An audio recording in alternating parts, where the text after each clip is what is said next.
శ్రీశ్రీ అని పిలువబడే శ్రీరంగం శ్రీనివాసరావు గారు 1910 ఏప్రిల్ 30, 1983 జూన్ 15 మధ్యకాలంలో జీవించిన ప్రముఖ తెలుగు కవి.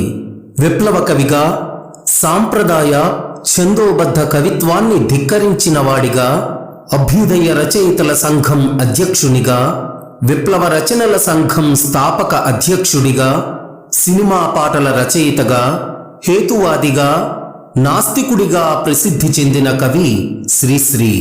1930, 1940 మధ్యకాలంలో శ్రీశ్రీ రాసిన కవితల సంకలనం 1950వ సంవత్సరంలో మహాప్రస్థానం అనే పేరుతో ప్రచురితం అయ్యింది.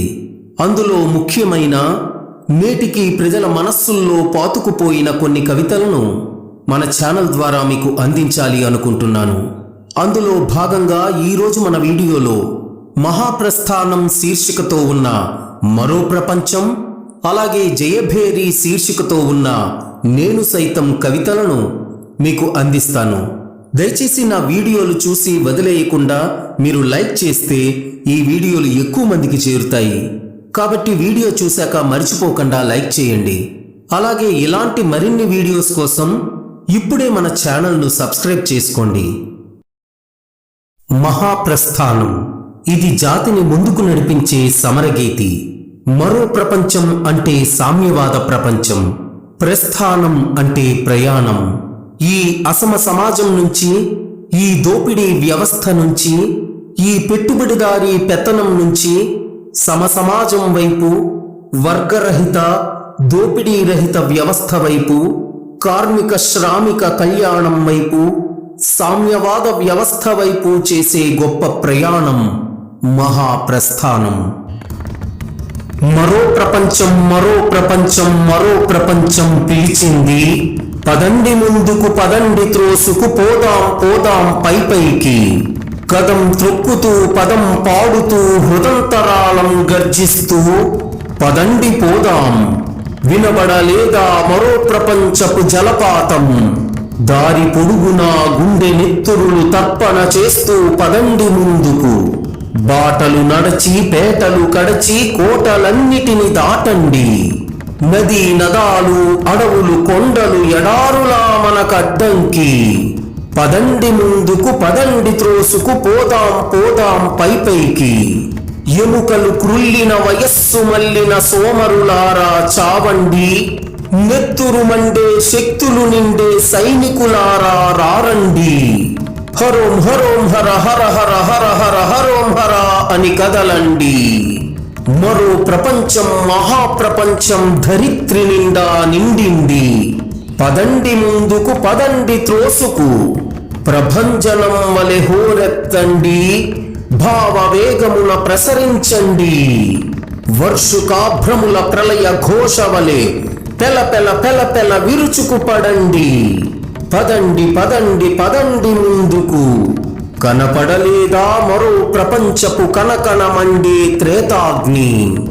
ఎగిరి ఎగిరి ఎగిరి పడుతున్నవి 80 లక్షల మేరువులు.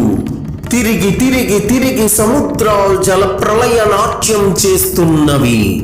సలసల క్రాగే చమురా, కాదిది ఉష్ణ రక్త కాసారం.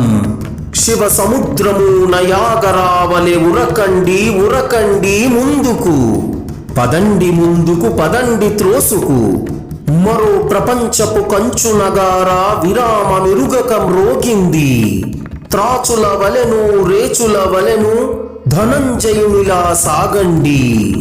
కనపడలేదా మరో ప్రపంచపు అగ్ని కిరీటపు ధగధగలు, ఎర్ర బావుట నిగనిగలు, హోమజ్వాలల భుగభుగలు. ఈ కవితను శ్రీశ్రీ 12 ఏప్రిల్ 1934వ సంవత్సరంలో రాయడం జరిగింది. జయభేరి వాడుక భాషకి ప్రాధాన్యమిచ్చి ముత్యాల సరంలో రాసినటువంటి కవిత జయభేరి. ఈ కవితలో నేను అంటే కష్టజీవి, శ్రామికుడు అంటే చరిత్రకెక్కనటువంటి కష్టజీవనమాట. నేను సైతం ప్రపంచాగ్నికి సమిధనొక్కటి ఆహుతిచ్చాను. నేను సైతం విశ్వవృష్టికి అశ్రు ఒక్కటి ధారపోశాను. నేను సైతం భువన ఘోషకు వెర్రి గొంతుక విచ్చి మ్రోసాను. ఎండకాలం మండినప్పుడు గబ్బిలం వలె క్రాగిపోలేదా? వానకాలం ముసిరిరాగా నిలువున నీరు కాలేదా? శీతకాలం కోత పెట్టగా కొరడు కట్టి ఆకలేసి కేకలేశానే. నేనొకన్నే నిలిచిపోతే చండ్రగాట్టులు వాన మబ్బులు మంచు సోనలు భూమి మీద భుగ్నమవుతాయి. నింగి నుండి తొంగి చూసే రంగురంగుల చుక్కలన్నీ రాలి నెత్తురు క్రొక్కుకుంటూ పేలిపోతాయి. పగళ్ళన్నీ పగిలిపోయి నిశీధాలు విశీర్ణుల్లి మహాప్రళయం జగం నిండా ప్రగల్భిస్తుంది. నేనొకన్ని ధాత్రి నిండా నిండిపోయి నా కుహూరత శీకరాలే లోకమంతా జల్లులాడే ఆ ముహూర్తాలాగమిస్తాయి. నేను సైతం ప్రపంచాబ్జపు తెల్లరేకై పల్లవిస్తాను. నేను సైతం విశ్వవీణకు తంత్రినై మూర్ఛనలు పోతాను. నేను సైతం భువన భవనపు బావుటానై పైకి లేస్తాను. శ్రీశ్రీ ఈ జయభేరి కవితను 2/6/1933 సంవత్సరంలో రాయడం జరిగింది. మరి ఈ వీడియో కనుక నచ్చినట్లయితే మర్చిపోకుండా లైక్ చేయండి, అందరికీ షేర్ చేయండి. వచ్చే వీడియోలో మళ్ళీ కలుసుకుందాం. ధన్యవాదాలు.